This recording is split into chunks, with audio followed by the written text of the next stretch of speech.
Қайырлы күн достар. Бүгінгі кезекті подкастымызда елімізге танымал Рүстем мырза келіп отыр. Рахмет. Біздің каналымыз бизнеске бағытталған, дегенмен де осы шоу бизнесте, той бизнесінде қандай табыстар бар, қалай жүргізуге болады, қалай шоумен болуға болады деген тақырыптарды көтеру үшін бүгін бізге Рүстем мырзаны шақырып отырмыз. Қош келдіңіз. Рахмет. Өзіңізді бастап таныстырып өтсеңіз. Тағы да армысыздар, құрметті қазақ елі. Менің есімім Рүстем. Мен Ақтау қаласында асабамын, шоумен деп айтады, той жүргізуші, той жүргіземін.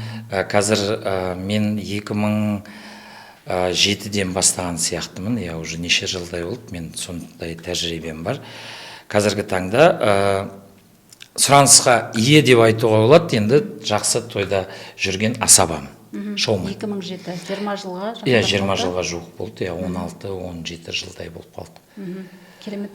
Енді бүгінгі эфирімізде осы бизнеске қатысты, ақша табуға қатысты, өзіңіздің дамуыңызға қатысты сұрақтарды қоямыз. Дайынсыз ғой? Дайынбыз, Гүлеке. Әртүрлі қиын сұрақтар болуы мүмкін. Жоқ, жауап береміз. Жауап беру керек болады бәріне. Жалпы, кез келген бизнесті жасау үшін және оны үйрену үшін біз бір жерге барып оқимыз, Сіз қайдан білім алдыңыз? Осы шоумен болу үшін, той бизнесте келу үшін. Гүлеке, өте жақсы тақырып. Мен вообще бала кезімнен өзім қазір ойласам, активист болдық мектепте, университетте, жүргізуші болдық, бейттік сөйттік. Сосын менің оққан мамандығым, менікі исторический факультет, бірақ мен орыс тіл мамандығында оқыдым. Соған филология ғылым. Содан сөйтіп, енді өмірдің талабына сай, жасым 30-ға келгенде мен бір нәрсе жасау керек, қалай жасаймыз деп неғылғанда, бірінші мен бір танысым мені тойға шақырды. Тойға шақырғанда Айжан деген бір апамыз болды, асаба, Ақтауда. Маған айтады, сен орысша жақсы сөйлейсің. Мен ол кезде орысша сөйлеймін. Енді орысша оқыдым, орысша сөйлеймін көбінесе. Сосын бір жаңа жыл болатын болды, соған келіп маған көмектесші жүргізуші болып. Сен орысша тек сөйлейсің де, саған көп емес, сондай жұмысы да жоқ. Давайте деп көрейін деп, сол күн 10 мереке өткіздік, орысша мен көмектесіп тұрдым. Мысалға, ол қазақша жүргізіп жатса, мен орысша өлеңін оқимын, орысша бір-екі ауыз сөзін айтам, орыстар бар дегендей. Содан екеуміз сөйтіп мен 10 күн жұмыс жасадым. Сол бір кешті бітіреміз де, сосын Надежда Андреевна деген апамыз бар, сол келеді де конвертпен ақша береді. Ол кезде енді 15 мың теңге 2005-тен 2006-ға өткен жыл, жаңа жылында. Содан сөйтіп мен асаба болып кеттім. Күшті? Бастамасы солай басталған? Бастамасы солай басталды. Кеше мен сізбен сөйлескен екен, сол ойлап отырдым, бұл кісі қалай бастады екен деп та. Жалпы әрбір бір таныстық, бір ситуация, осындай бір үлкен істің бастамасы болып кететіні осылай басталады да. Қалай, одан кейін қалай болды? Қалай асаба жолына қалай түсіп кеттіңіз? Өзіңіз жұмыста жүрген боларсыз да? Өте дұрыс, ол кезде жұмыста жүрмін. Мен бір жыл сөйтіп көмектесіп бердім, сонда байқадым, мен ақшасы жақсы екен, табысы деп та. Мысалға, бір күнге 15 мың, бір күн емес, енді кештен сағат 9-дан 12-ге дейін, 3 сағат 15 мың береді. Менің основной өзімнің жұмысым бар, таңертең жұмысыма кетем, кешке қайтан келем, сөйтіп 10 күн жұмыс жасадық, сонда 150 мың 2005 жылға ол үлкен табыс. Ол жаңа жылда. Содан бір жыл қалды, мен де қойшы деп қайдан. Содан келесі жыл қайтан жаңағы апамыз шақырып, тағы да бір сөйтті, тағы да бір өткіздім. Соны өткізіп жатқанда бір ағай мені көріп қалып, маған айтады, менің мысалға ол жаңа жыл болса, мартта тойым бар, сен басқарып бер. Мен айтам, жоқ, мен асаба емеспін, мен тамады емеспін. Жоқ, бізге орысша қазақша керек, сен басқарып беру керексің деп жіберді. Сосын мен үйге келіп, мен қалай басқарам деп тойға келдім. Алдым, о кезде енді жасырмайым 30 мың теңге берді. Сүндет той өткізгенім, Ақсұңқар мейрамханасы. Сонда жаңа өткізіп, енді мен көбінесе орысша сөйлеймін, бірақ қазақшада сәл нем бар. Қазақшам сонда тек былай үйдегі сөйлесу болған, бытовой. Тұрмыстық. Сосын қойшы деп бардым да, өткізіп жатсам, жаңағы апай айтады маған, өте жақсы, бәрі жақсы өтіп жатыр, бірақ кішкене қазақша қосшы дейді. Содан былай неде болса қойшы, енді не істеймін деп сол тойды тәуекел Аллаға шүкір бітірдім. Сол үйге келіп жолдасым айттым. Мен сол кезде Гүлеке университет бітірген жігітпін.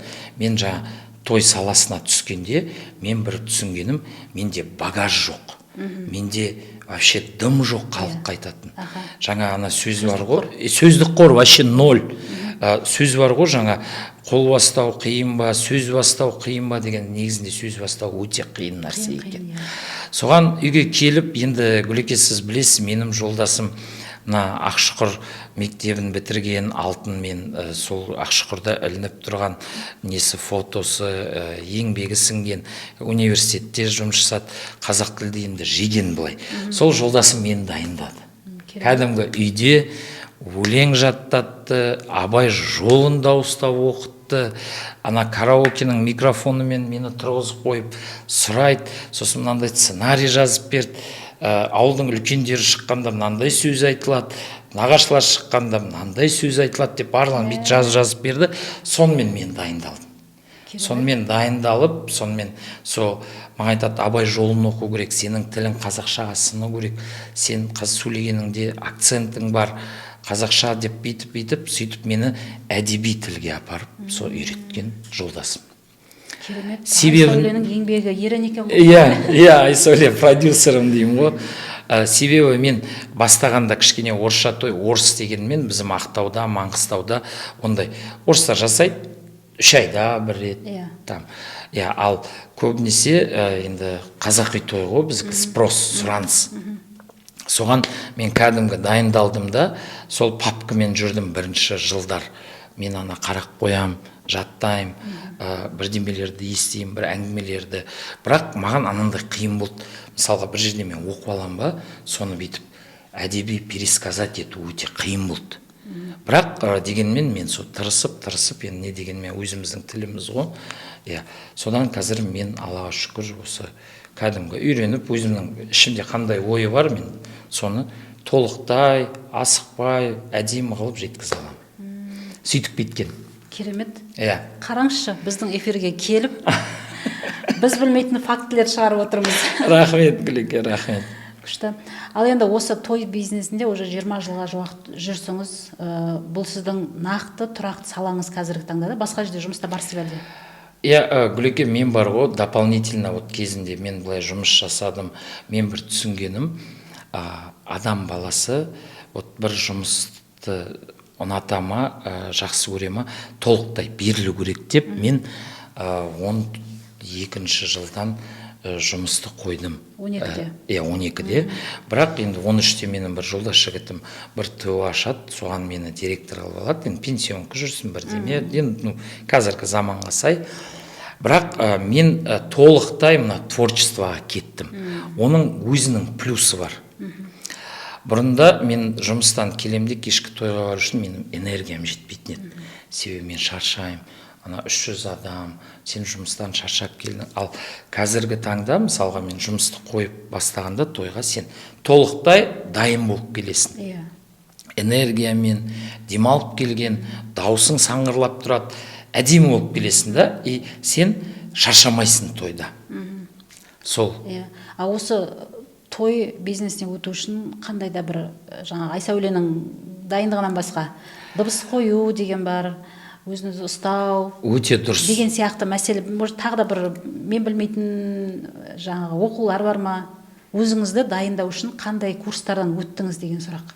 Дұрыс, Гүлеке. Өйткені неге мен сұрап отырмын, бізді тыңдаушылардың арасында жас балалар болуы мүмкін, осындай салаға шыққысы келеді. Енді ол өмірдің заңы ғой, біреулер кетеді, біреулер кетеді деген сияқты. Өте дұрыс.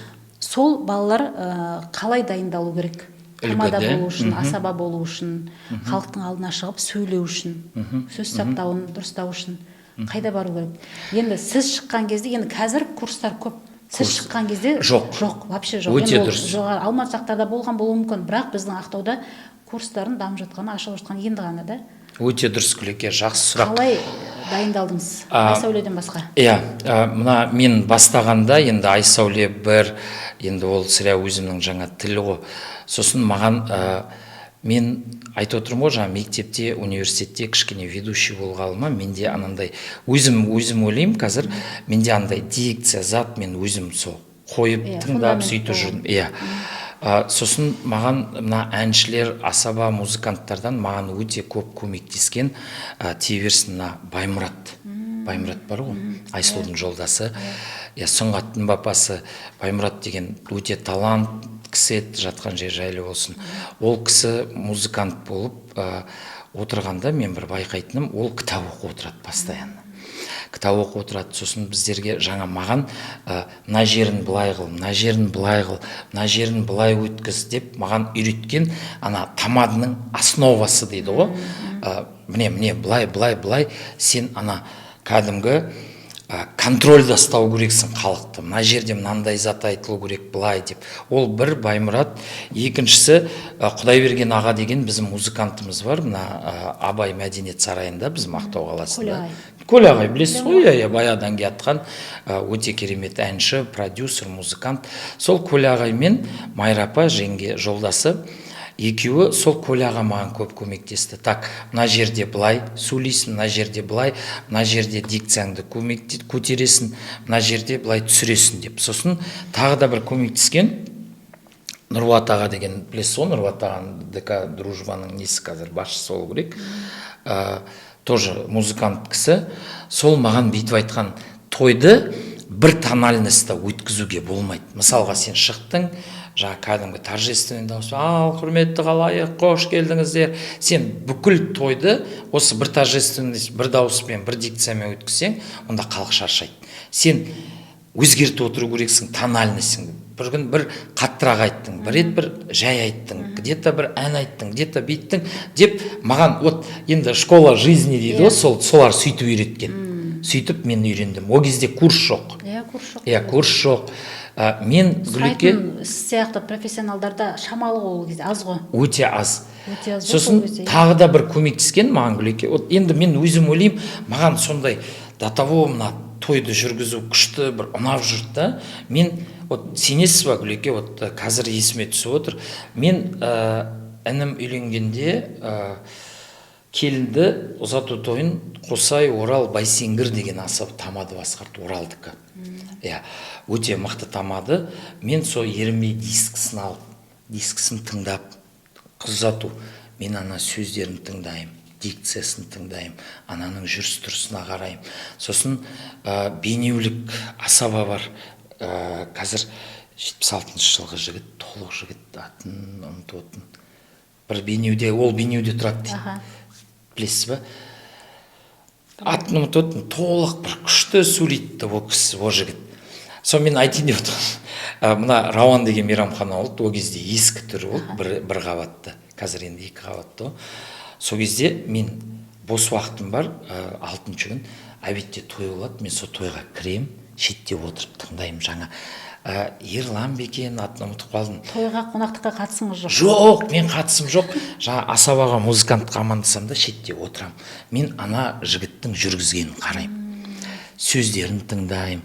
Сосын маған сөзден бұрын ана қылықтарын айтты. Например, сол жігіт жүргізетін өте күшті ана сөйлейді, мимикамен бүйтіп, немен жеткізеді. Аудиторияны өте баулап тұрды да. Сонда мен түсінгенім, оказывается, тамадыға да андай артистизм керек да. Әрине. Сол бейнеудің жігітінен мен соны қарап, ерінбей тойына, бір тойда отырдым, маған сол жеткілікті болды. Ана сөзді қалай, өлеңді қалай жеткізеді, ана түрімен көрсетеді, соның барлығы маған сол кезде. Енді бізде курс, ол кезде подкаст жоқ, сондай мен ізденісте жүрдім. Күшті. Сосын арнайы сөздердің бәрін жазып алып, жаттап. Себебі мен бір жігітті білем, енді есімін айтпай ақ қояйын, сол кісі өстіп жаңағы қазақ тіл мамандарына барып, сосын әртүрлі сөз тізбектерін алып, қай жерде не айту, жаңағы Айса өлеңін жасағанын түгелдей сол бір ұстазына барып жұмыс жасағанда сол кісімен тамадылыққа шығу үшін. Қазір керемет күшті тамада болып кетті. Сосын айта алмаймын. Арасын таксовать етіп қояды өзі бірақ. Молодец. Сосын мен өзім ойлаймын, анандай Биташар деген кітап, Тойбастар деген кітаптарды үйдегі жолдасым алып келеді, табады. мен соларды қараймын, әртүрлі нелер шығады. Ол кезде интернетте көп жоқ па, білмеймін, әйтеуір кітапханаға барып мен іздеп, сөйтіп былай багаж жинадық қой. Керемет. Ал енді осы салаға толықтай шықтыңыз ғой. Иә. Сіз жаңағы суббота, воскресенье, енді выходной күндердің бәрінде жұмыста боласыз. Иә. Тапсырыс түсіп тұр, отказ беруге болмайды. Болмайды. Бұл бағытта семья жағдайы қалай болып жатыр? Өте дұрыс Гүлеке. Себебі менің жолдасым енді жаңағы неде органда жасағаннан кейін олардың да жұмыстары сіздер сияқты ғой. Өте дұрыс. Обед демейді, кеш демейді, үнемі үйде жоқ болады. Біздің жастық шағымыз жаңағы олсыз өтті. Тойдың бәріне жалғыз өзіміз жүреміз. Соның шеңберінде ұрсып та жатамыз кейде де. Қашанғы жалғыз жүреміз балдармен деген сияқты. Енді сіздердікі де сондай ғой енді. Біздердікі де сондай Гүлеке. Мынау негізінде ана той бизнес дейді ғой. Негізінде ана асаба жігіт, асаба адам, былай орысша айтқан соблазн көп қой. Мысалға тойға кетеді. Мен жолдасымыз екеуміз біз бір былай жақсы келістік ау деймін. Жолдасым айтты, мен саған толықтай сенем, мен де айттым, мен де өзіме саған толықтай сенем. Так что как бы ол андай табыс зат әкелетін болғасын маған жақсы қарады. Бірақ мен қазір енді телефон бар, ол кезде де енді кішкене телефондар енді шығып бастады. Тойды бітіреміз, мен звондаймын, келе жатырмын деп, біздің бір неміз 6 сағат кетіп қалады тойға. Сағат 6-ға шақырса, біз 6-та барамыз, о той 8-де басталады, бір 2 сағат күтеміз, сосын 12-де бітеді, сол сағат 1-лерде мен пока той все бәрін бітірем, жиналып үйге келем. Сондай үй көрмейміз практически. Сосын мен тек үйге келіп, жаңағындай бір сөйлесемізде, тек киім ауыстырып, келесі тойға кетіп қаламыз да, сондай болып жүр. Бірақ енді бір күнде 2 той аласыз? Бір күнде иногда емес, біз стабильно 2 той аламыз ғой. 6-шы демалыс күндер. Біреу обедте, біреу кешке деген сияқты ма? Қаншама энергия керек? Энергия көп керек. Энергияны толтыру үшін не істейсіз? БАД ішесіз ба? Жоқ, энергия бар ғой, мен қазір ойлаймын, мен қалай толтырамын энергия деп та Гүлеке. Мен үйге келем, маған тыныштық керек екен, мен тыныштықта жатсам, где-то 5 сағат, 6 сағат мен жайлап өзіме энергия келем екен. Тек жату керек. Кітап оқисың ба, соткыш оқисың ба, или вообще дым істемейсің ба, просто жату керек 5-6 сағат тыныштықта. Потому что мына қазір мен байқап жүрмін, ана тойдан заттан шығамыз ғой Гүлеке, ана музыка, зат, анандай ғой. Соның бәрі қиын ғой негізінде. Сонымен шығам да, қасымдағы музыкантымды алып батам да, ол музыка қосып, мен соны ұрсам, қойшы, тыныштықта. Машинаға да музыка қоспай, екеуміз жайлап үйге тыныш келеміз. Тыныш жүрген жақсы көреді. Ана шаршатады. Қартайып келесіз қандай видимо, уже Гүлеке сөйтті ау деймін. Күшті. Бұл сіздің шаршамауыңыздың себебі бір жағынан ол сіздің өзіңіздің стихияңызда жүрсіз ғой. Міне. Өзіңіздің нишаңызда жүрсіз. Міне, вот. Сіздің соны ертерек тауып алғаныңызға қуаныштымын да. Рахмет. Әйтпесе бұндай тамада қайда бізге? Ой, Гүлеке, рахмет. Гүлеке, мен бар ғой, келіншегіме айтамын, мен шаршамаймын. Мен күніне, например, 3 той өткізген күндері болды, мынандай сәттер болды бізде.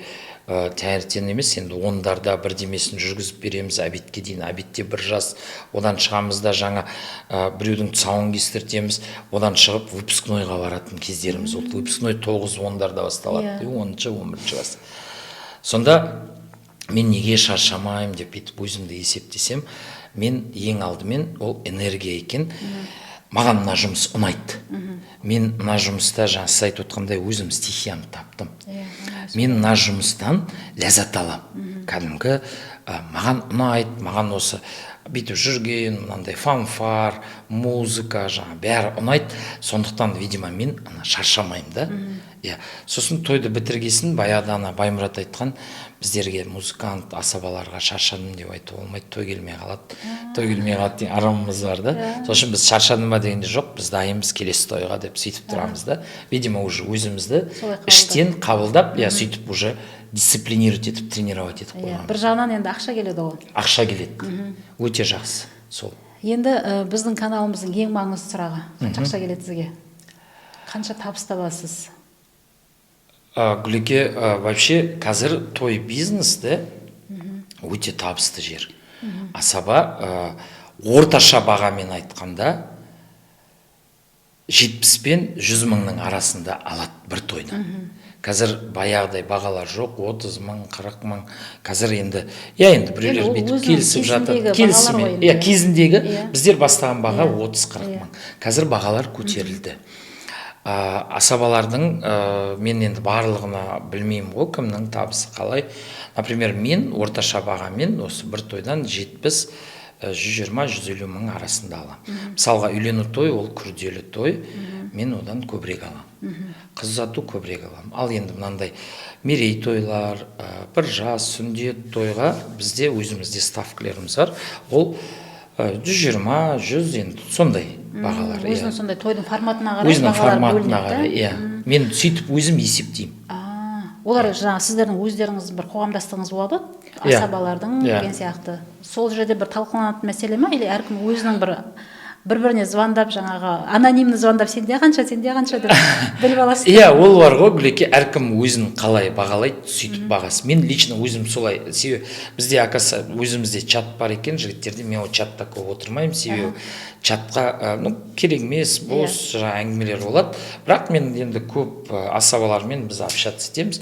Әркімнің өзінің қойған бағасы бар. И біз оны, мен лично өзім ойлаймын, ол әркімнің өзінің границасы, мен айта алмаймын да.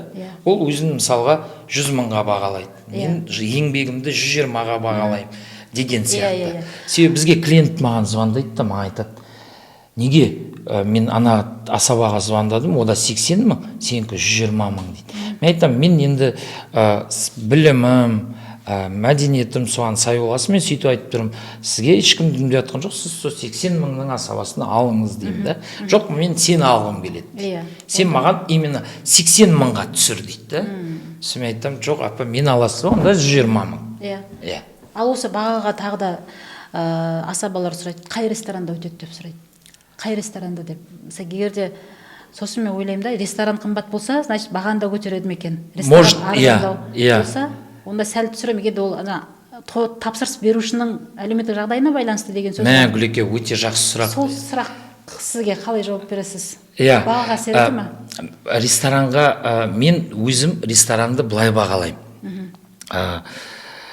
Ресторанның, біз енді былай көп ресторан білеміз ғой Ақтауда, акустикасы, ресторанның ішіндегі музыкант, обслуживание, сервисіне қараймыз біз. Сосын сіздің жаңа сұрағыңыз орынды, мен ойлаймын, оған да сол қарайтын шығар. Қай ресторан? Ханшахар. Онда ставка кішкене басқалау. Көтересіз. Уровень может быть басқа. Сенің энергозатратың көп болуы мүмкін да. Түсінесіз ма? Адам санына да байланысты да баға? Өте дұрыс байланысты. Мысалға, маған кеше звондап жатыр бір клиентім, айтады, 450 адам болады дейді. Мен айттым да, енді мен басқарсам, мен басқарам 450 адам. Бірақ сен басқа жас тамада алсаң, лучше 2 тамада ал деймін да. Енді 450 адам масқара ғой. Энергияны алады. Сосын мен қазір, видимо, уже кішкене ақыл енді тоқтатып, возрастпен маған анандай тапсырыстар болса, мен бағаны көтерем. 450 адам десе, мен айтам 300 мың, 400 мың. Сол айтады, неге ой қымбат, мен алмаймын. Алмайсыз. Потому что менің өзімнің ойым, мына Гүлеке, 400 адамдық тойда ана асабаның творчество, басқа бірдеме істейтін несі келмей қалады. Ол бар ғой, тек орысша айтқанда статист болып қалады да.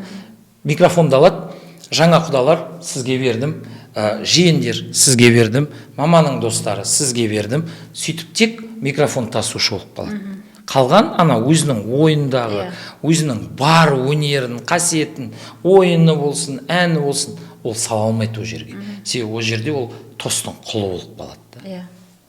Сол үшін мен, маған андай адамдарды айтса, мен қымбат баға айтам, келіссе ала берем. Келіспей ма, маған қазір өзіме 120, 200, 250 той адаммен өте ыңғайлы өткізген. Себебі мен ояққа көп өзімнің творческий задумкілерімді сала аламын. Дұрыс қой, енді ол сіз бір тойдан бірнеше клиент жинайсыз ғой. Сол бір тойда өзіңізді кәдімгідей күшті қылып, әдемі қылып, сочный қылып жүргізсеңіз, Міне. Сонда мен басымда әлі есептеп жатырмын, айына сіздің қанша табатыныңызды. Орташа бар ғой, мен өзім ойлаймын, енді Гүлеке қараңыз. қазір мына жаз айы, міне маусым, шілде, тамыз, қыркүйек, қазан, сезон қазір. Қазір тойдың сезоны. Себебі мен оны қайдан білем? Маған міне бүгін 5-ші күн ба, бүгін звондайды, ертеңге ма асаба керек дейді. Ол сезон. Ол уже адам жетіспей жатыр, немесе асаба жетіспей жатыр, көп асабалар занят. Адамда той көп қазір. Ал енді басқа айлар осы декабрьге дейін кішкене сезон болады да, сосын январь, февраль кішкене азаяды той. Сондай моменттерде ол енді адам аз. Қазір орташа айтқанда біз аптасына, енді мен аптасына өзім 5-6 той жүргіземін. Аптасына. 5-6 той. Мысалға суббота, воскресенье обед кеш. Осы апта мысалға 5-ші күн обедте бар, кешке бар, 6-ші күн обед кеш, демалыс күн обед кеш. 6 той. 1 миллион айналасында болып қалады. Миллион жарым болып қалады. Иә, сондай. Жақсы екен. Сондай. Қолдан келсе жасауға болатын бизнес екен. Иә, шүкір деп. Бірақ оған екінің бірі бара алмайды, сондықтан Иә. бұл табысты бизнес. Иә. Керемет. Ал енді сізде мынандай бола ма? Ол жерге барып той жүргізгім келмейді дейтін ресторандар или тойдың бір форматтары бола ма? Енді ол мысалға акустикаға байланысты болуы мүмкін, иә? Иә. Көп ресторандарда акустика өте нашар. Өте дұрыс айтасыз. Жаңағы колонкалардың тұрған жерлері өте нашар. Соған негізінде сол енді құрылыс барысында ғой деймін, иә? Дұрыс мән берілу керек қой. Мән берілу керек. Қазір кішкене соған көңіл бөлді ау деймін.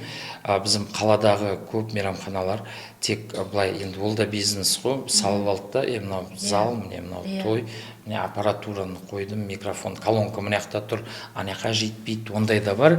Бірақ қазір заманға сай, 24-ші жылғы көп мейрамханалар соны байқап, қайтаны ремонттап, соны жасап келе жатыр. Иә, бар. Бар мейрамханалар, мен барғым келмейді. Бірақ барасыңыз ба? Бірақ мынандай болып тұр да, мысалға мен адаммен келістім, маған айтады, өткенде 3-ші күн бір апамыз зейнетке шығып жатыр. Енді мейрамханасы да мен жаман деп жамандамаймын, именно акустика жағы, кішкене музыка жағы. Сосын бізде ана отырған музыкант, қазір енді біз музыкант бәріміз өзімізге бір музыкант алып алғанбыз ғой. Қазір әрбір асабаның өзінің тапер дейміз, звукач дейміз, музыкант дейміз, қасында ержетін қосшы баласы бар. Иә. Себебі ол бала сенің заготовкың бар, дайындығың бар, білет соны ұстап отырады. Сенің ойындарың бар. Сосын біз келгенде бізде анандай звукачымызбен, музыкантымызбен көзқарасымыз, связь, не болып тұру керек. Ана бір мейрамханалар бар, столыптар бар, ананы көре алмайсың, бүйтіп жүресің, бүйтесің. Енді болады ондай. Бірақ мен қазір емес, баяғыдан да бір ана кімдер айтатын еді, халық. Рүстем болса, ол музыкантпен де жұмыс жасайды, ол любой мейрамханада да өткізеді. Мен ана қарамайтын едім. Мына Айша Сарай деген мейрамхана бар. Қазір оны бір азаматтар алып, ремонт жасап, өзгертті. Оған дейін ол жасап тұрғанда оның акустикасы қиын болды. Сіз көрдіңіз бе? Көрдік. Сонда мына көп асабалар сол мейрамханаға бармайды. Сұрайды, қандай мейрамхана? Айша Сарай? Жоқ, мен бармаймын деп көп. Соны маған келеді той мысалға. Мен айтам, міне пәленше сом, например, 300 мың той, мен барам, свободно ойнаймын. Соменен сұрайды, сен қалай? Мен ана ішіне келгенде, ол кезде мынандай дөңгелек бар еді үстінде, шаңырақ сияқты формасы, углубление, да? Сосын мен бір түсінгенім, мына жақта сөйлейін, ана жақта сөйлейін, халыққа жетпейді, ортада тұрсам, ана акустикамен жақсы жетеді халыққа. Сол мен мейрамханада сөйтіп басқаратын едім. Мен тек ана жақта сөйлемеймін да, ортаға келем, ортадан сөйлейтін затым сөйлеймін, жасайтын затым жасаймын. Сөйтіп мен жұмыс жасап жүрмін. Көп асабалар отказ береді, бірақ мен вперед деп орын. Айтпайсыз оны ешкімге? Нет, мен балдарға да айтам, видимо, ана әркімде өзінің подходы ғой. Мен өзіме, например, ыңғайлы жер, ыңғайлы не тауып аламын. Микрофон қатты шығып тұрса да мен ана халыққа тиеді деп музыкантмен қайта настройка жасап, басып, сөйтіп жүремін енді. Әрі тамад сөйтеді шығар деп ойлаймын, өз үшін. Мүмкін. Әркімнің өзінің фишкасы бар. Иә, фишкілері бар ғой. Иә. Қызықты. Ал қазіргі таңда сіз өзіңіз топовый енді топовый дегенде орысша айта берейік. Иә. Топ тұрған тамадалардың бірісі осы жергілікті біздің елде да. Рахмет, Гүлеке. Сіздің артыңыздан тағы да бірнеше ұрпақтар келе жатыр ғой, поколение, новый поколениелер келе жатыр. Өзіңізді 15 жылдан кейін қалай көресіз? О, Ол кезде мысалға сіз нешеде боласыз? Иә, уже 50-ден асып кетем ғой. 50-ден асып Алпысқа тақап, кеткенде ол кезде де жігіт ағасы болып тұрасыз ғой, бұйыртса. Ол кезде де кәсіп қалай болмақшы? Вообще күшті сұрақ, Гүлеке. Ойланбадыңыз ба? Өте күшті сұрақ. Жоқ, мен алдында бүйтіп ойлап жүрмін. Тамадылық біткесін мен не істеймін, қалай, мен ойлаймын, ол творческий адам өзінің несін табатын шығар деп та. Маған, например, айналадағы көп эвент агентстволар, заттар маған айтады, сіз анандай не ашың шеш, курстар, жаңа үйрететін, мысалға асабалыққа үйрететін, мысалға қалай өзіңді ұстау, дикция, я болмаса былай деп. Мен енді өзім ойлаймын, әлде де бір 10 жылдай, может быть, бір жұмыс жасаймыз, өсіп жатқан жігіттер көп, өте жақсы қазіргі жаңа лебізбен, жаңа толқынмен келе жатқан жігіттер бар.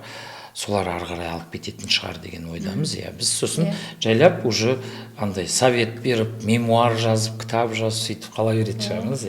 Жазып берсін Алла, аумин. Ары қарай да бірдеме бір өзімізге. Вообще мен ойлаймын, адам акаса өзінің жақсы көретін затын жасаса, сол бірінші ана соны тауып, соны жасаса, табыс келе береді екен да. Мен уже көп қазіргі топовый кітап заттарды оқып, психологтарды оқып, соны байқап отырмын да. Себебі сен жақсы көрген затыңды істесең, сен жаныңды саласың. Шаршамайсың. Сен сол тойға жаныңды саласың.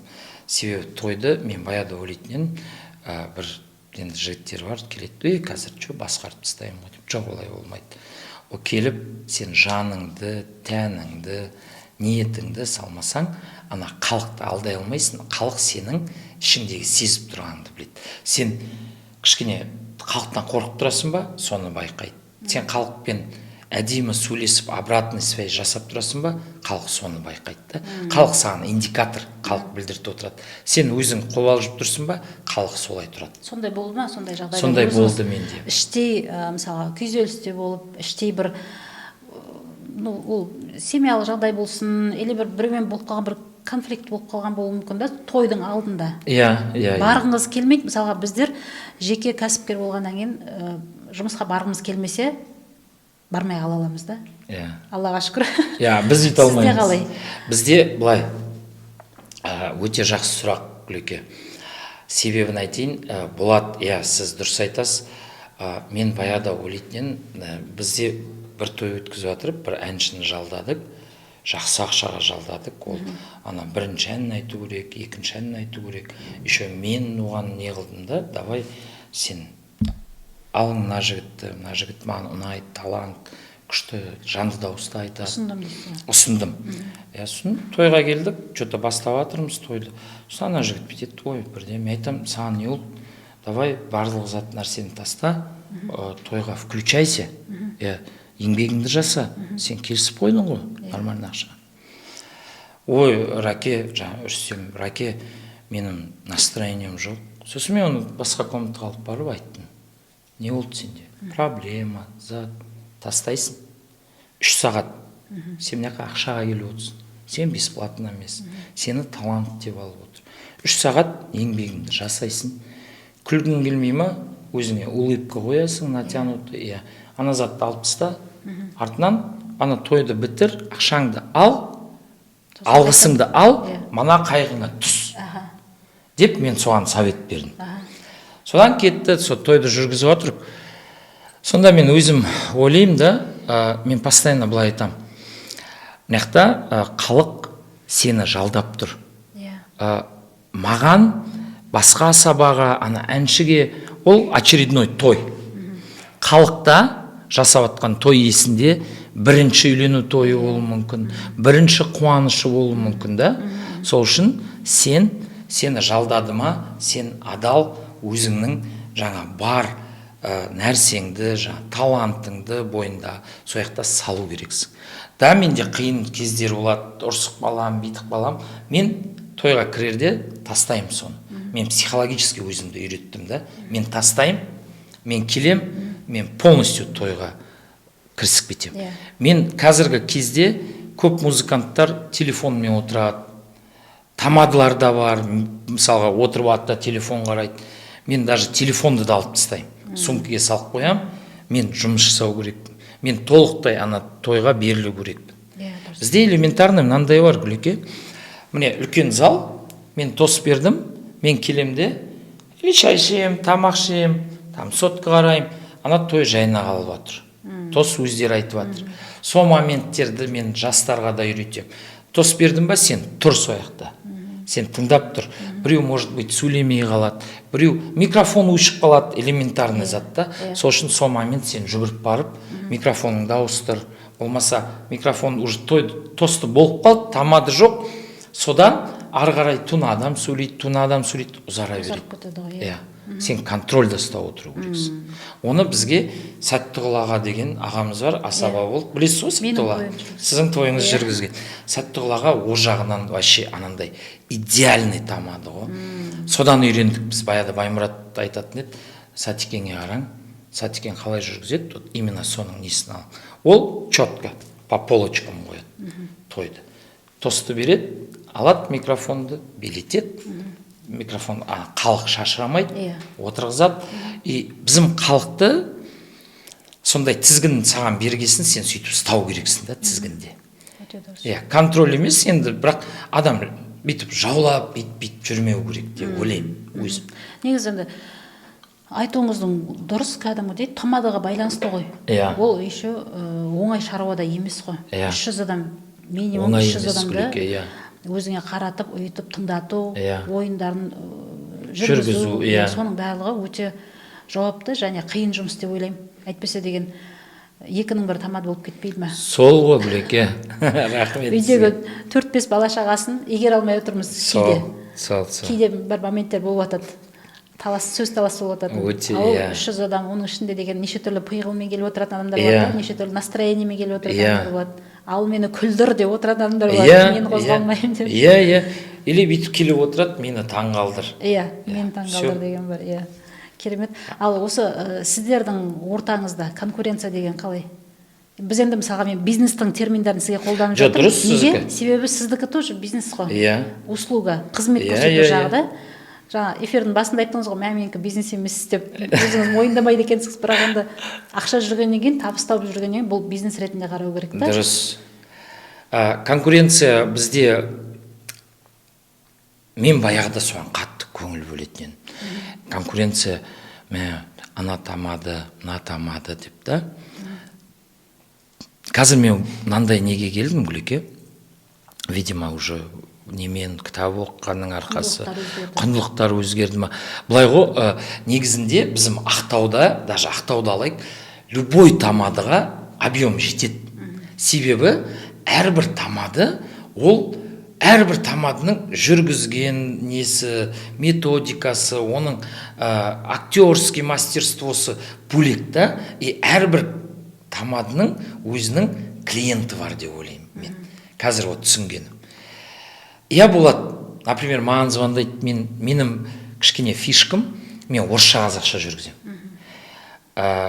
Бізде орысша жүргізетін балдар бар, қазақшаға шолқақтау. Қазақша жүргізетін балдар бар, орысша жүргізе алмайды. Мен миксовать етем. Мен мысалға орысша, орыстар болады бізде той жасайды, достары, ағайындары емес, енді айналасы қазақ. Или Азербайжандар болады, сондай той жасайды, мен жүргізем. Себебі мен қазақша бастаймын, мысалға бір сөйлем, мен андай қазақша айтып, орысша переводтап етпеймін, мен ана өзімнің жұмыста тапқаным микс деп айтам енді өзім. Мен сөйлемді қазақша бастаймын да, орысша аяқтап тастаймын да, сондай бәріне түсінікті да, менде уақыт та кетпейді, перевод зат. Білдірмейтігісін білдірмейді. Ал екі тамада алады, например, мен, скажем, 200 мың алдым. А екі тамада алады 150-ден 300 мың төлейді клиент. Оған қиын. Ол бір орысша тамада алады, бір қазақша тамада алады. а мен өзім как бы соның екеуін жауып тұрмын да.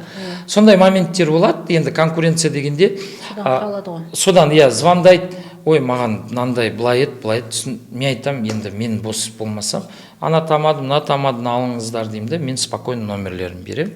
Әркімге өзінің табысы, әркімге бұйырсын деп та. Менің ойымша бәріне де жетеді, бізде ондай қатты конкуренция жоқ, потому что әркімнің саласы бөлек, әркімнің жүргізуі бөлек.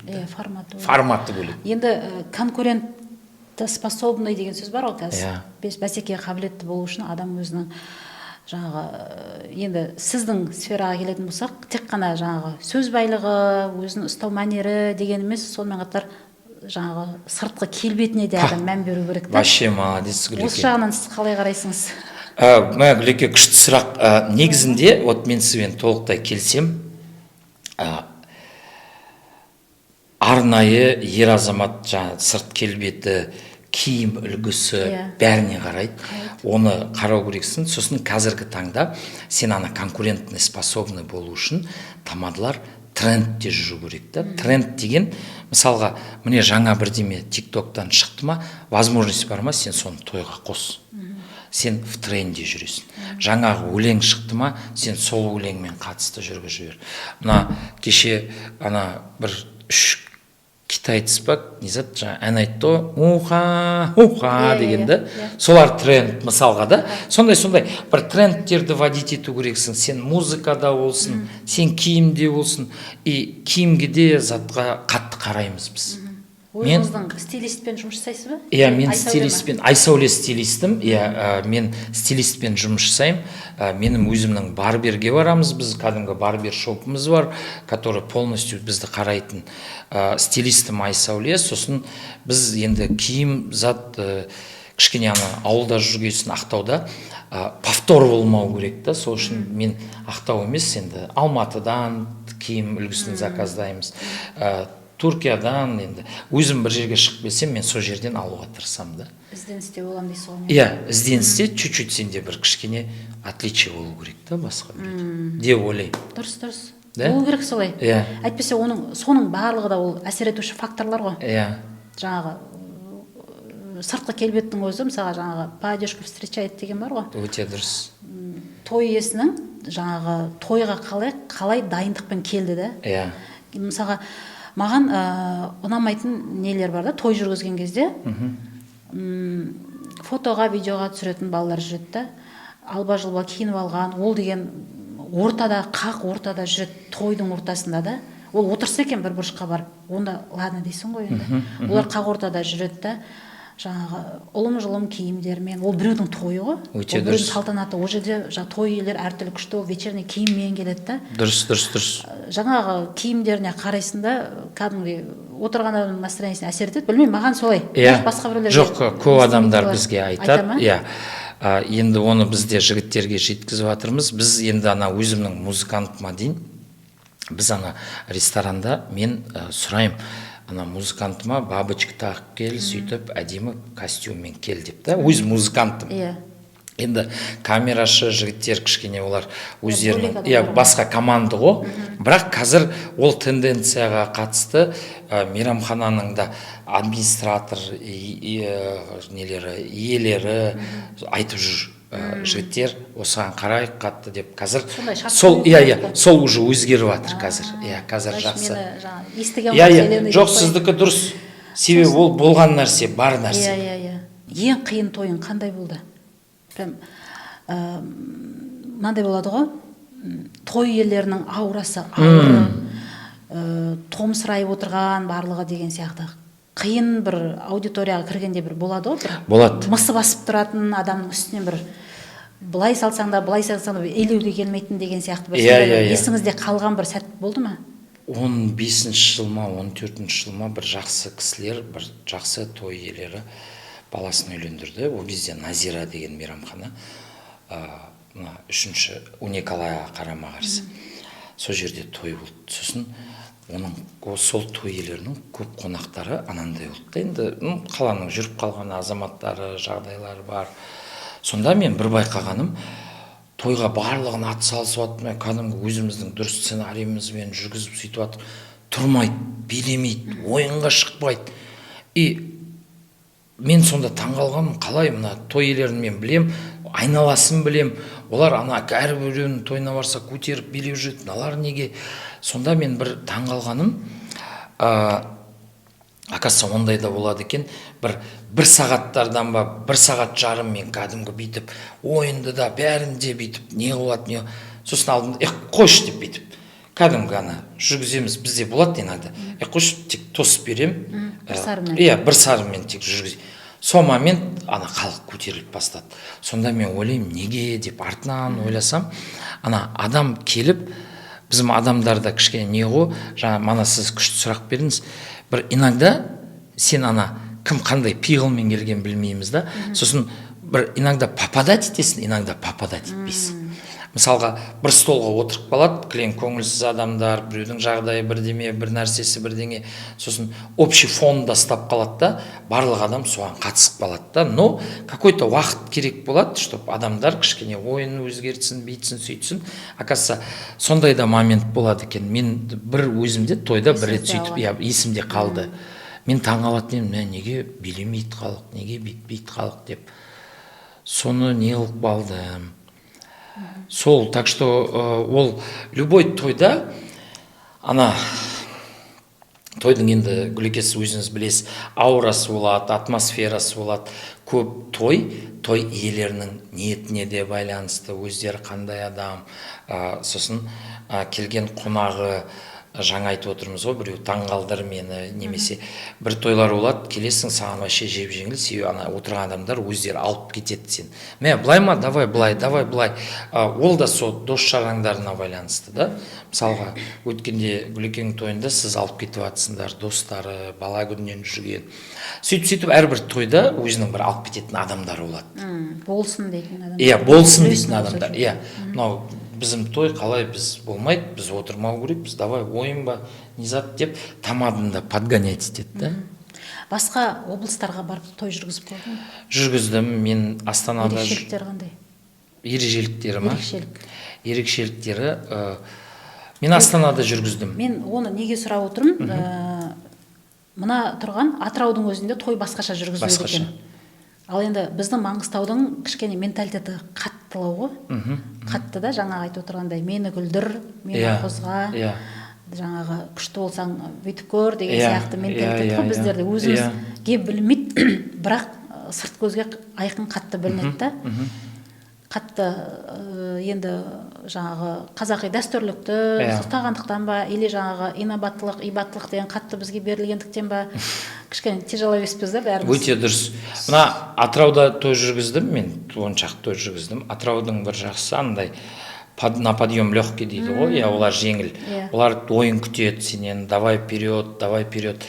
Сосын олар анандай, біз енді көбі бүйтіп асқайыруға бүйтіп күтіп отырады ғой адам. Асқайырғаннан кейін адам қалмайды бізде.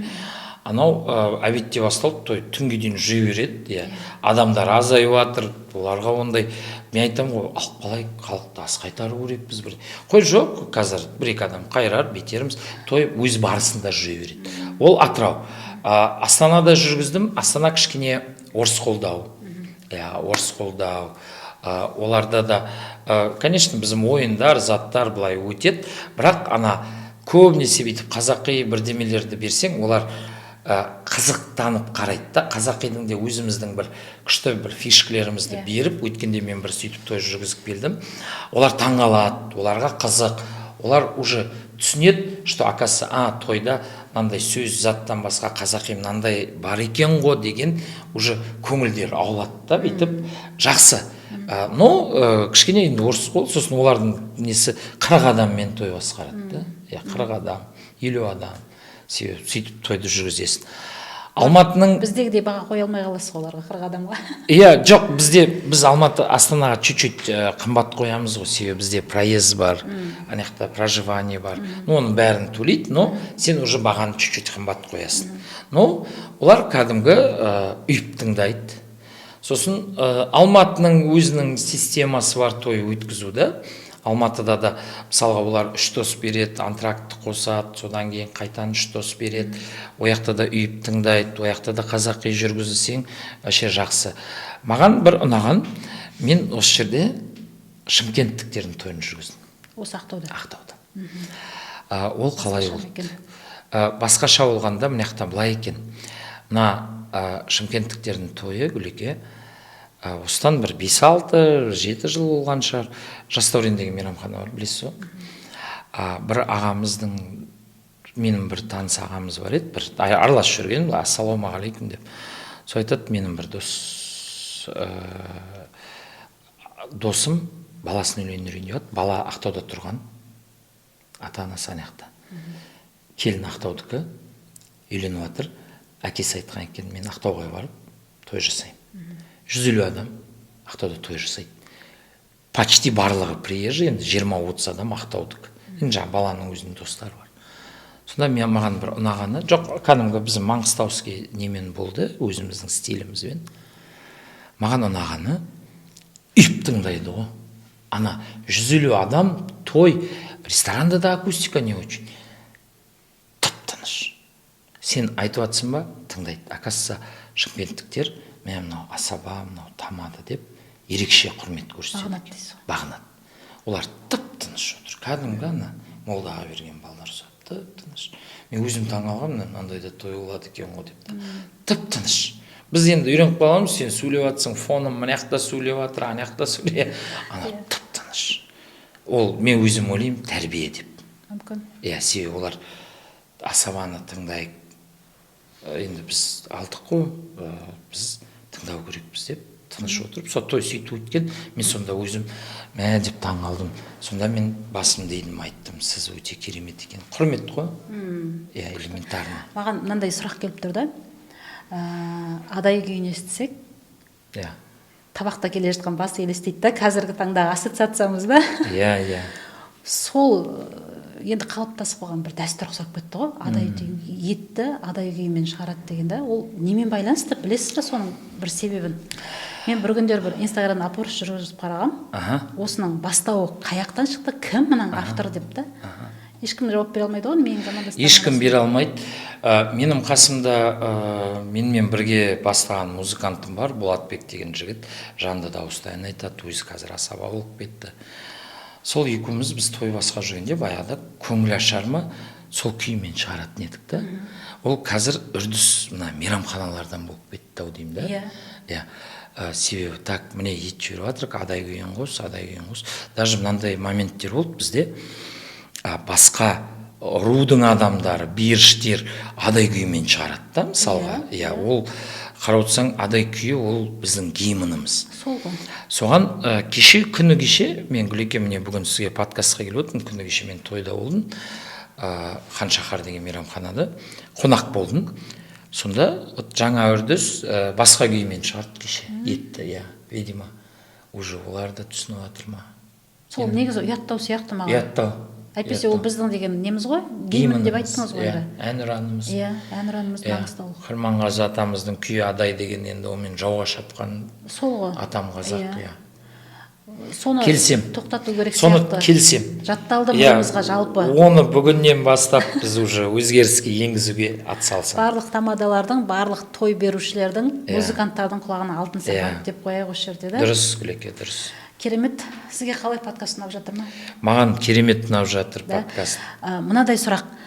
Қазіргі таңда халал тойлар көп жасалып жатыр. Енді біз оған қарсы емеспіз, ол дұрыс та. Соған сіздің көзқарасыңыз демеймін, бірақ сондай той жүргізіз деген ұсыныстар болды ма? Қалай жүргіздіңіз?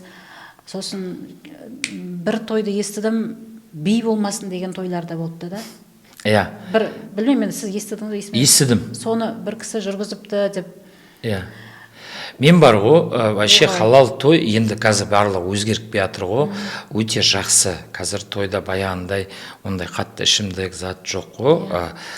Бірақ көп тойлар мынандай несіз болады, сонда көп ойлайды, андай. Жоқ, шын анандай таза шын халал тойларды өткізіп жүріп, адамға уақытымен ойынын, уақытымен жаңа керекті әзілдерін беріп отырсаң, ол анаған қатысы жоқ. неден да, басқа тойдан, мысалға ішімдігі бар тоймен. Бірақ енді қазір жақсы халалға өтіп бара жатыр. Сосын сіздің сұрағыңыз орынды. Менің қасымда жас асаба інішектерім бар. Енді былай учениктерім деп айтам, мен де оларға ақылымды айтам, үйретем, көмекшім болады. Сол жігіттерден мен естеймін, мен мынандай той жүргіздім, иә, ондай болыпты, халал, музыкасыз. Иә, музыкасыз той, оны жаңа жігіттің өзі жүргізді. Музыка болғанда тек өзі домбырашы жігіт қой, мен музыкантпын. Сол өзі домбырамен бір-екі ән анандай, и то терме ретінде. Бірақ қалған жерін мен дейді ойын бердім, сосын әңгімемен тос бердім дейді. Би болған жоқ. Енді осы тосқа келейікші. Мысалға, бизнесте жаңа инновация деген тақырып бар да. Қазір кез келген бизнесті ерекшелендіру, инновация жаңа бір жаңалық енгізу ғой бизнеске. Өндіріс болса, өндірістің бір жаңа бір элементтерін құрастырып шығару, бір оптимизациялау деген бар. Дұрыс айтасыз. Той бизнесте қандай инновация енгізе аламыз? Гүлеке, өте жақсы сұрақ. Менен бәрі сұрайды, мынаны өзгерту керек, мынау низат, шобыртып, тос. Қазір халық шаршады.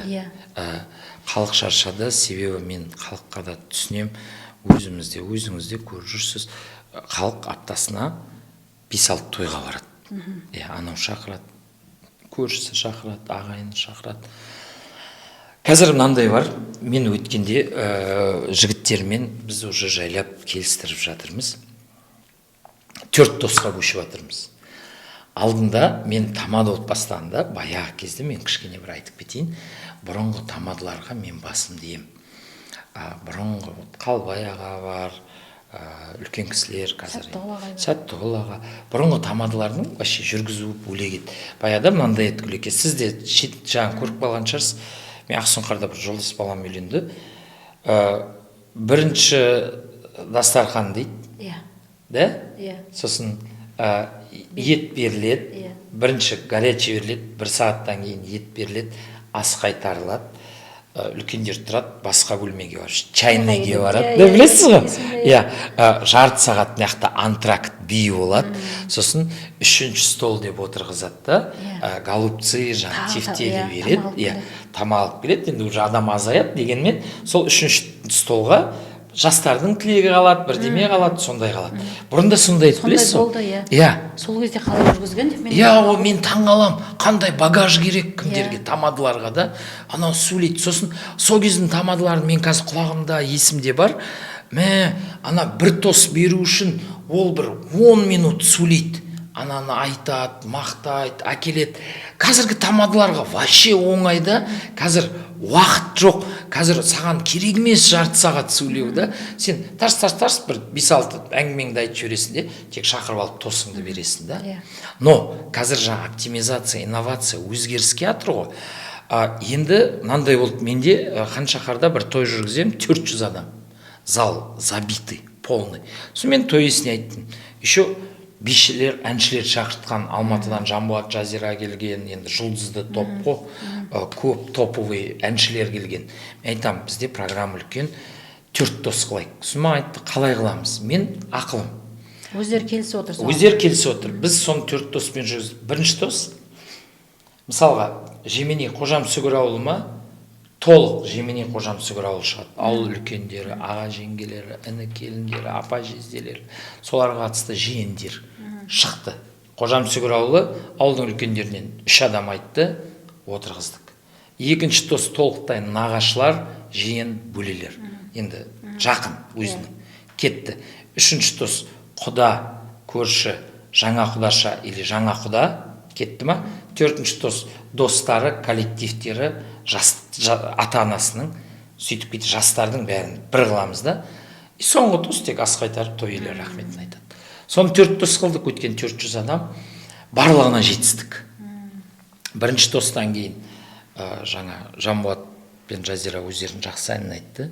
Екінші тостан кейін аламан би бердік, 5-6 би. Бір ойынымызды қостық, енді қыз ұзату ғой.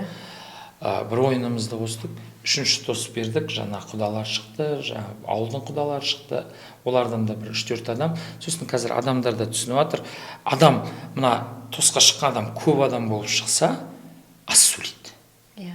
Аз шықса, көп сөйлейді. солай ма? Иә, сондай өзінің. Уже біз соңында түсіндік. Сол үшін адам көп болып шығады да, сол момент біз уже айтамыз, 2-3 адам сөйлей қойыңыз, уақыт алмайды. Сосын 2-3 адам сөйлейді, біз микрофонды аламыз, дальше уже жұмысымыз жүргізе береміз. Сол уже үрдіске еніп Келе жатыр. Иә, қазір уже көп асабалар, 4 досқа біз барлығымыз соған өзімізде былай сөз арада келістіріп отырмыз той иелерін. Керемет.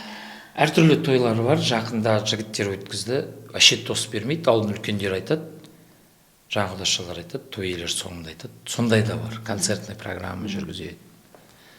Біз тағы бір, біз енді эфиріміз аяқталуға таманда, тағы бір сұрақ, мысалға бизнесте енді мен өзім жаңағы әшекейлер істеймін ғой енді. Иә. Жолдасым оған қатысы жоқ ешқандай.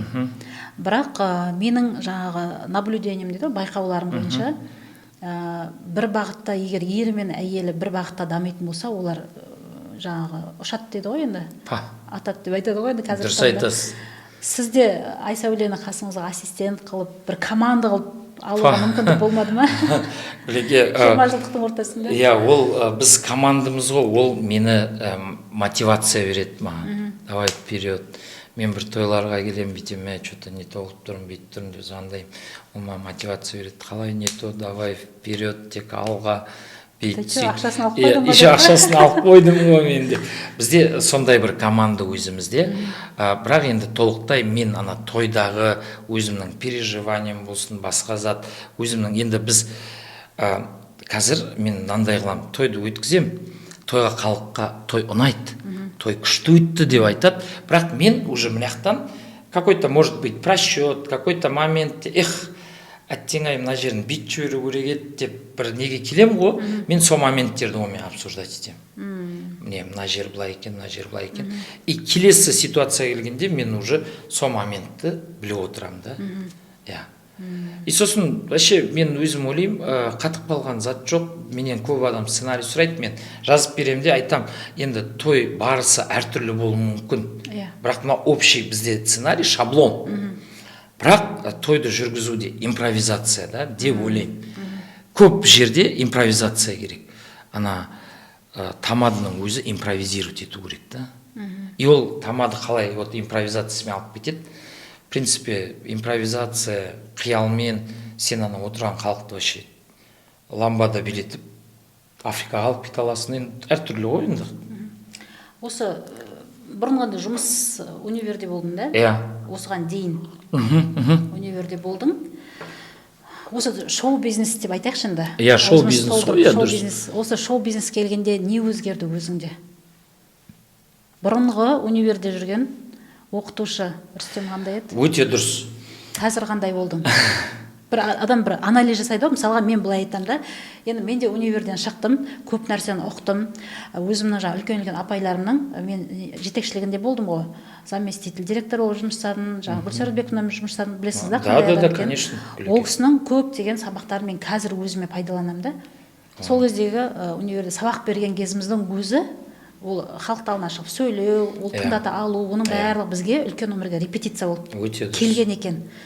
Ал бірақ мен ойлаймын, мен өзімнің личный тұлға ретінде өсуіме, мен бизнеске кетуім жақсы шешім болды деп ойлаймын да. Себебі мен ол жердегі жаңағы бар жаңағы өсетін потологыма жеттім да. Жеттім, соны сездім. 15 жылы сосын мен универден шығып кеттім ғой енді. Молодец, Гүлеке. Сізде қалай, қандай анализ? Гүлеке, мен бар ғой, енді менің бітіргенім негізінде мұғалімдік. Да, основной профессиямыз. Я маған бұл ұнайтын еді. Мен просто сіз білесіз, мұғалімнің ең алдымен табысқа келсек, табысы да аздау. Бірақ мен маған ұнап жүрді. Мен сабақ беріп жүрдім. Мен аспирантураға түстім Алматыға. Менің апайым бар еді, Ахметжанова деген, аспирантурадан. Енді ол апайымызға уақыт болды, енді тие берсін. Бірақ мен темамды да утвердить етіп, уже защита баратын кезде мен қойдым.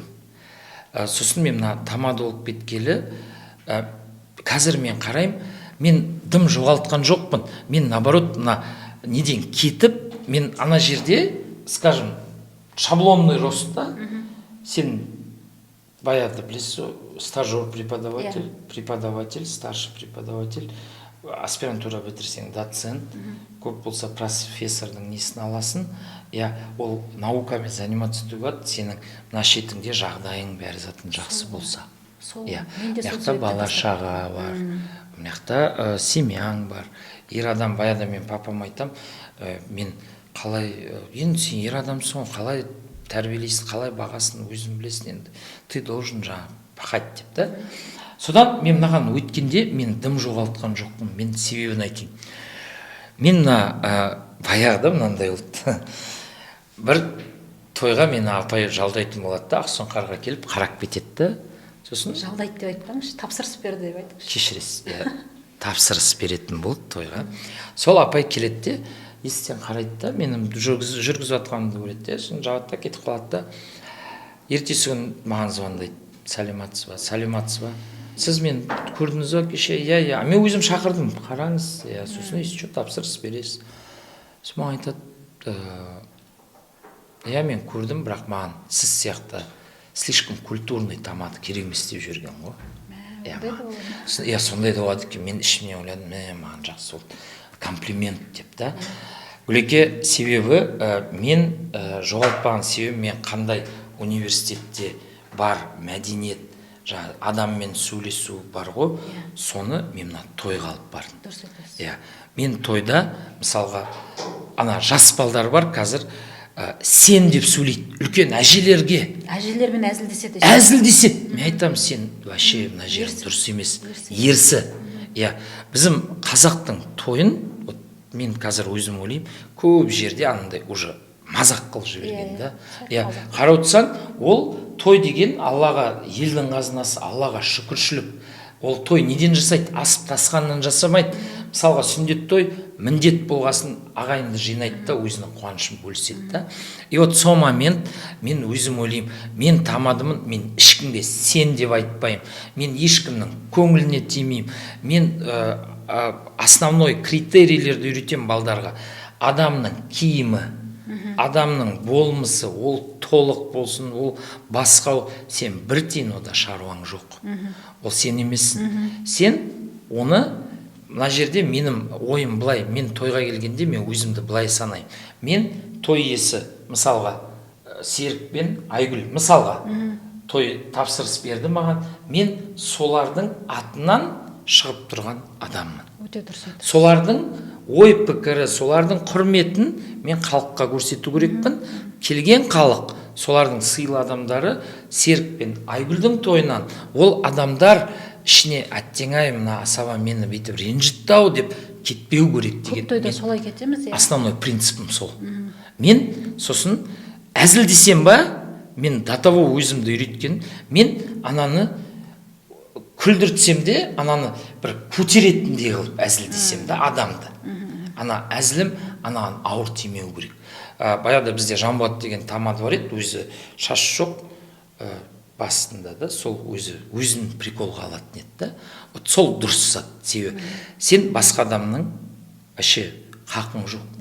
Сен анаяқта мына екі кісінің құрметінен шығып тұрған адамсың, сен соны ұстау керек та.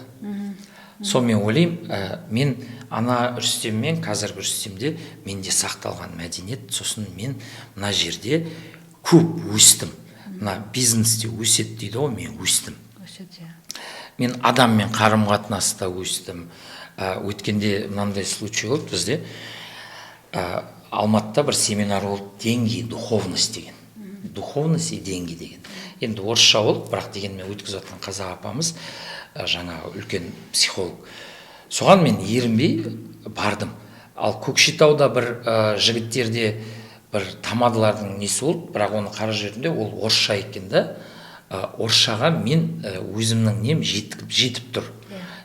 Қазақша ондай семинарлар жоқ тойға қатысты. Оған барса да біздің әрбір облыстың той жүргізу үрдісі әртүрлі. И Маңғыстаудың жігіттері, Маңғыстаудың асабалары басқа өңірге барып, біздің тактикамен спокойно жүргізеді тойды. Ал анаяқтан келген асабаларға біздің тактикаға кірісу қиын. Біздікі қиындау. Біз Маңғыстаудың школасын өткен асабалар басқа өңірде спокойно ана сол сценариймен жүргізе береді да тойды. Өтеді да той. Соған мен ана духовности деньги дегенге бардым. Сонда не үшін деп бардың деп менен сұрайды. Енді сен ол асабалық емес. Мен айтам, жоқ, ол асабалық емес. Адам дейді, ана духовность дегеніміз енді не? Адамның ішіндегі жақсылығы, ниеті, сол ғой жататын. Сен сол деңгейің халыққа жақсылық, елге, өзің туғаныңа жақсылықтың өссе, сенің табысың да өседі деген мағына береді екен да. Адамға қарым-қатынас.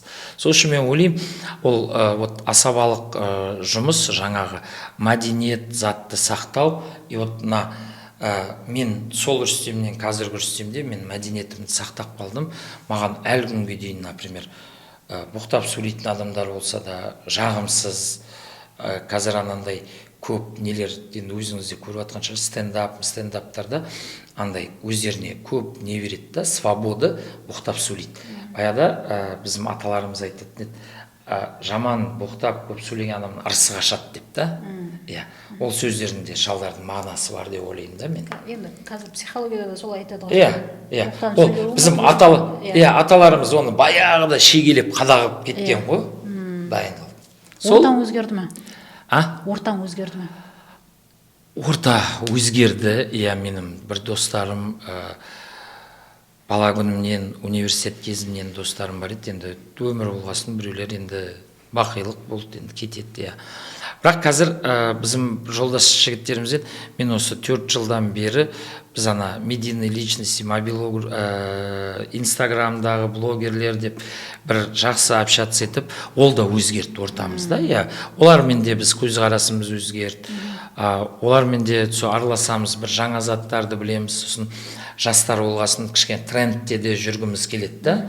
Қазір мен ойлаймын, любой зат, любой бизнес болсын, любой не жұмыс болсын, трендпен бірге жүру керек да. Біздің трендпен. Ол технология, ол өзгеріс, ол тренд. Сен, например, тот же инстаграмда какой-то трендтерің болу керек. Бірдемелерді салып отыру керексің, көрсетіп та, мне мынандай өзгеріс, мынандай өзгеріс. Сосын мен, например, өте көп басқа қала 3-4 ай Ақтауда жүріп той жүргізесің ғой, Гүлеке. Бір неге, бір сатыда жүре бересің да, той, былай. Сосын сол мен 3 күн, 4 күн Айсәулені аламын да, балдар тастаймыз, балдар өсті. Екеуміз бір басқа қала болсын, басқа ел болсын, ұшып кетеміз 3 күнге. Не үшін? Көзіңе басқа жерлер көрінеді, кішкене ұмытасың, и уже басқа новый идея келеді да саған. Күшті. Деп ойлаймын. Жоқ, дұрыс айтып отырсыз. Рахмет. Әйтпесе жаңа бір қазір тренд болып кеткен сөз бар ғой, ауылдан шықпағанның көзқарасы айналасынан шықпайды. Қалай? Шатасып отырмын. Күшті. Бүгінгі маған эфир өте қатты ұнап отыр, сізбен әңгіме. Рахмет. Сөйлетіп қойып отыра беруге болады ғой. Рахмет, Гүлеке. Сұрақтар деген көп қой. Көп. Жеке қойылатын сұрақтар да бар да, енді оның бәрін эфирге сыйғыза беру мүмкін емес. Сұхбатымыздың соңы болмасын деймін. Рахмет, Гүлеке. Сіздің айтпайтын құпияларыңызды менің көрермендерім біздің үшбұрышты әңгіме арқылы көретін, білетін болды. Рахмет, Гүлеке. Сіздің жаңағы бапшыңыздың кім екенін, қалай баптағанын. Рахмет. Мен сіздің инстаграмыңызды қараймын, барлық постты шынымен де орысша жазады екенсіз да? Көбінесе. Ол сізге жатық рабочий тіл болып қалған ғой? Қол тез жүгіретін да? Мен соны ойлаймын да, неге қазақша тойларда еркін қазақша сөйлейді деп ойлаймын да, бірақ неге посттың бәрін орысша жазады? Оказывается, ол өзінің ішінде не бар екен ғой, артында өзінің основасы жатыр екен да. Айсәулеге үлкен рахмет айтамыз. Рахмет. Осындай бізге қазіргі заманда заманауи қылып трендтағы тамаданы, асабаны топ қылып шығарып бергеніне. Рахмет. Еңбек Айсәуленікі екен. Еңбек Айсәуленікі. Біз білдік енді осыны. Рахмет. Тағы не айтылмай қалды? Жоқ, бәрі айтылды. Мына үшбұрыш бағдарламасына, сіздің подкастыңызға рахмет. Бұл қазір елге керек, халыққа керек. Мысалға, сіздің подкастыңыз кеше мен қарап жатырмын, көп адам қарайды екен, әркім өзінен бір керек әңгімесін түйіп алады. Гүлеке, сіз осы жақсылығыңыз, сауапты ісіңіз алға қарата жүре берсін. Біз негізінде біздің халық бір мен риза болатын қазақ болып туылғанымызға да. Енді орысша оқыдым, енді ладно ол. Мен біздің халықтың ана датау кең екен да, мына жер байтақ жеріміз бар. Сонда мына бата тілек дейді ғой. Вот бата берілген сайын өсе береді екен да адам. Сол үшін сізге сондай жақсы бата, сіз де қосай, мен де қосай, бауырлардан бата. Бағдарламаңыз осы 100-ден бір адамға пайда келсе, соның өзі сауап деп есептеймін. Сізге творчестволық табыс, осындай подкасттарыңыз көп болсын. Рахмет подкастқа, Гүлеке. Құрметті көрермендер, осымен бүгінгі біздің эфиріміз тәмам. Бәрімізге белгілі Рүстем мырзаның кім екенін білдік, қанша табыс табатынын білдік. Аптасына 1,5 миллион, 2 миллион бер жағын айтты деп ойлаймын тек қана. Табатынын білдік. Енді ол бизнес тақырыбындағы канал болғаннан кейін біз ақша жағын міндетті түрде сұраймыз. Сізге ұсыныс, өзіңіз сияқты болашақта асабаларды, енді қазақ болғасын той бітпейді деп ойлаймын. Әлі біздің балаларымыз бар үйленетін, олардың немерелеріміз бар, немерелеріміздің тойы бар. Соның бәріне сіз сияқты мәдениетті түрде жаңағы жүргізетін асабалар керек қой. Керек. Сол үшін сіз міндетті түрде мектеп ашуыңыз керек. Рахмет, бұйырса ашам. Айсәуленің көмегімен. Мен оған көптеген ұсыныстар айтам, қалай жасауға болатынын сізге бизнес моделін шығарып берем. Болды, Гүлеке. Рахмет сізге. Құрметті көрермендер, бүгінгі біздің эфиріміз сізге ұнаса, лайк басыңыздар, комментарий жазыңыздар. Келесі эфирге кімдерді шақыруға болады, өзіңіздің ұсыныстарыңызды жаза кетіңіздер және біздің каналға жазылып қойыңыздар. Рахмет, сау болыңыз.